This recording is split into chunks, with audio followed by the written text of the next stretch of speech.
प्रकार के कॉम्बिनेशन हो सकते हैं? 2 प्रकार। कितने प्रकार के हो सकते हैं? 2 प्रकार। पहला वाला कौन सा कॉम्बिनेशन होगा? सीरीज। कौन सा होगा? सीरीज। दूसरा वाला कौन सा होगा? पैरेलल। सीरीज का मतलब क्या होता है? आपके पास जितने भी रेजिस्टेंस है, एक को जोड़ दिया, जस्ट आगे दूसरे को, उसके आगे तीसरे को। और उस पैरेलल में क्या होता है? पैरेलल में क्या होगा कि आपके पास कितने रेजिस्टेंस है? 3। अपन इस वाले न्यूमेरिकल या इस वाले जो भी सर्किट है उसमें कितने? 3 को लेकर बढ़ रहे हैं। एक रेजिस्टेंस नंबर 1, ये 2, ये 3। इनको जोड़ने का तरीका क्या होता है? वायर का एक बिंदु को यहाँ जोड़ दिया, दूसरे वाले बिंदु को वहां जोड़ दिया। इस वाले रेजिस्टेंस नंबर 2 के एक को यहाँ जोड़ दिया, दूसरे वाले को यहाँ जोड़ दिया, तीसरे वाले को भी यहाँ, चौथे वाले को भी यहाँ। इट मीन्स इन तीनों के तीनों सिरों को एक जगह जोड़ना है, दूसरे वाले सिरों को भी एक जगह जोड़ना है। फिर अपने को सर्किट को क्या करना है? कंप्लीट करना है। लास्ट क्लास में हमने पढ़ा था सर्किट को कंप्लीट करने के लिए क्या लगी होनी चाहिए? बैटरी। बैटरी के आगे क्या होना चाहिए? ई। उसके आगे ये धारा का मेजरमेंट करने के लिए क्या होना चाहिए? एमीटर। क्या होना चाहिए? एमीटर। वोल्टेज का मापन करने के लिए क्या होना चाहिए? वोल्टमीटर। अपन जानते हैं। सबसे पहले अपन बात करते हैं सीरीज कॉम्बिनेशन की। इनको पढ़ने का एक सबसे अच्छा तरीका यही होता है, इसमें एक चीज कांस्टेंट रहेगी। ओम का नियम क्या होता है? V = I × R। पहले वाले कौन सा पढ़ रहे हैं? सीरीज। सीरीज का मतलब क्या होता है? सभी में करंट को फ्लो क्या होगा? सेम। तो मैंने I को I लिखा, ये वाली करंट इसमें से गुजरेगी, तो इसमें से कितनी करंट गुजरेगी? I। कितनी गुजरेगी? तो सेकंड वाले से में कितनी गुजरेगी? I। थर्ड वाले में से कितनी गुजरेगी? I। तो वापस कितनी हो गई? I। लेकिन यहाँ वोल्टेज ये बैटरी V वोल्ट की है कि नहीं है? इस V का बंटवारा कितने भागों में हो गया? 3। इस वाले रेजिस्टेंस के सिरों पे वोल्टेज V1, इस वाले रेजिस्टेंस के सिरों पर वोल्टेज V2, R3 के सिरों पर वोल्टेज R3 के सिरों पर कितना हो गया? V3। अपन जानते हैं कि ये टोटल वोल्टेज कितने भागों में बट गया? 3 भागों में। जब भी मैंने बताया V और I का कॉन्सेप्ट पढ़ना हो, किसके नियम में जाते हैं? ओम के नियम। ओम का नियम क्या बोलते हैं? वोल्टेज होती है ना, वो सप्लाई करंट के डायरेक्टली प्रोपोर्शनल। फिर अपन ने पढ़ा कि जो डायरेक्ट कांस्टेंट बताते हैं उसकी जगह एक नया कांस्टेंट लिया जाता है। उस वाले कांस्टेंट का अपन ने क्या नाम दिया? रेजिस्टेंस। क्या नाम दिया? तो इस वाले में क्या सेम है? 12। मैंने करंट को क्या कर दिया? सेम। करंट को क्या कर दिया? सेम। तो वोल्टेज डायरेक्ट प्रोपोर्शनल किसके आ गया? रेजिस्टेंस का। इसका मतलब क्या हुआ? जिस भी रेजिस्टेंस की वैल्यू ज्यादा होगी वहां वोल्टेज खर्च भी ज्यादा होगा, जिसकी वोल्टेज कम उसका रेजिस्टेंस भी कम। ये वाला कॉन्सेप्ट किसमें होता है? सीरीज में। अपने को क्या फाइंड करना है? R1 + R2 + R3 की वैल्यू। ये R1 + R2 + R3 R equivalent होगा। ये कैसे फाइंड करेंगे? अगले बात करेंगे। इसी के साथ मैं पैरेलल की बात करता हूँ। कौन से की बात करता हूँ? Parallel combination. पैरेलल का मतलब मेरे को तीनों को कैसे रखना है? पैरेलल। देखो ऐसे रखो इसको, ये एक हो गया, 2 और 3, तीनों एक दूसरे की क्या है? पैरेलल। जब भी पैरेलल आएगी तो यहाँ से धारा कितनी आई? इस बैटरी का सप्लाई वोल्टेज कितना है? V। यहाँ से धारा कितनी आई? I के पास कितने रास्ते हैं? 3।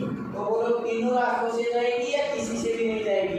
तीनों रास्तों से जाएगी, लेकिन अलग अलग मैग्नीट्यूड के साथ जाएगी। इस वाले रेजिस्टेंस को मैंने R1 नाम दिया। क्या नाम दिया?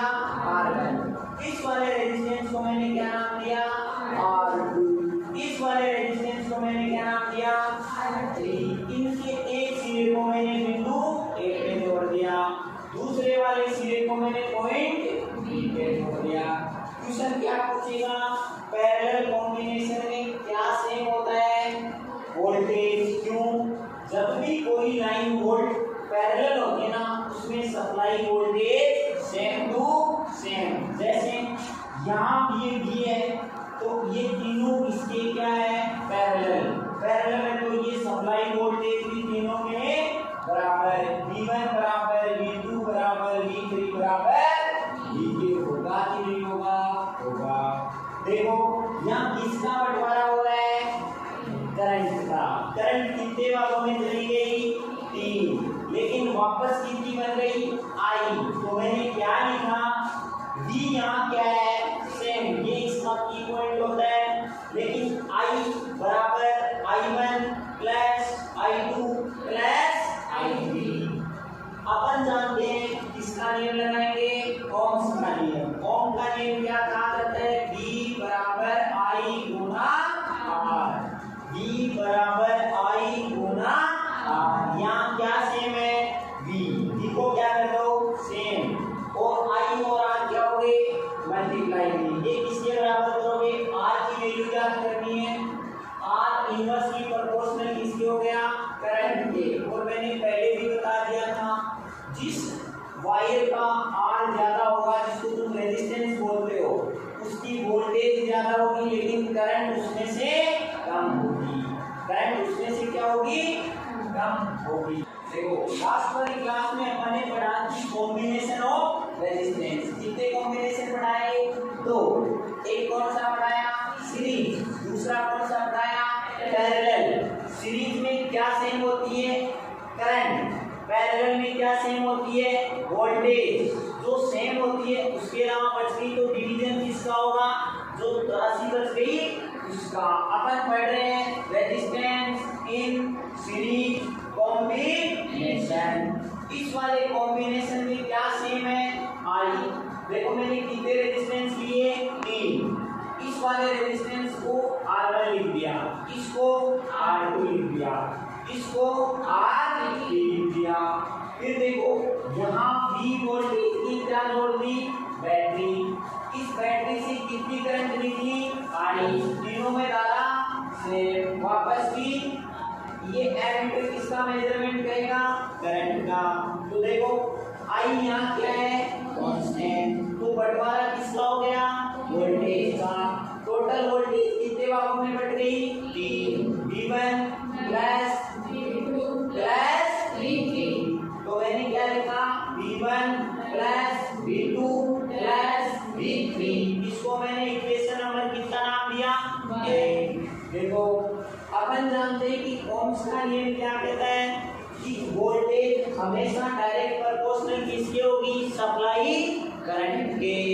फिर मैंने इस कांस्टेंट को हटाया, उसकी जगह एक नया कांस्टेंट नाम दिया जिसको क्या कहा जाता है, रेजिस्टेंस। तो फिर मेरे को किसकी वैल्यू फाइंड करनी है, V1 की। फिर किसकी करनी है, V2 की। फिर किसकी करनी है, V3 की। ओम के नियम में लगा लेता हूँ, V1 बराबर I गुना R1, V2 बराबर I गुना R2, V3 बराबर I Guna R3। Equation number 1 में इसकी वैल्यू होगी V1, V2, V3। तो इक्वेशन नंबर 1 क्या है, V1 plus V2 plus V3।